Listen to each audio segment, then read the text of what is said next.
Tubay sa kasulugan sa National Heroes Day karong adlaw mga cause-oriented groups nanawagan alang sa 750 pesos nga National Daily Minimum Wage. Lakip na ang awhag sa pagpahunong sa contractualization. Siluan meron din sa report. Bit-bit ang mga placards. Nagbaktas kini mga sakop sa ama Sugbo KMU, alsa kontraktual ug bayan gikan sa Fuente Osmeña paingon sa downtown Colon. Panawagan nila nga mahunong na ang contractualization ug mapatuman ang 750 pesos nga national minimum wage. Sa kaubos nga suhulan sa atong mga mumuo karon, ang natagamtamanan niyang noporme nga suhulan adto pang 1989.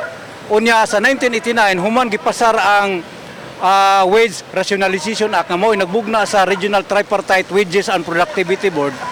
Among nasota nga 155% lang ang na-increase sa duol 30 ka tuig. Subli nilang gisaway ang administrasyong Duterte nga matod pa nila napakya sa mga saad niini ngadto sa mga mamumuo. Usa sa mahulagway nga modern day heroes mao ang mga yanong mamumuo nga padayong nagdawatan sa ubos nga sulan. Busa kini ang gitinguha karon sa mga cause-oriented groups nga unta mahatagan og pagtagad sa atong gobyerno.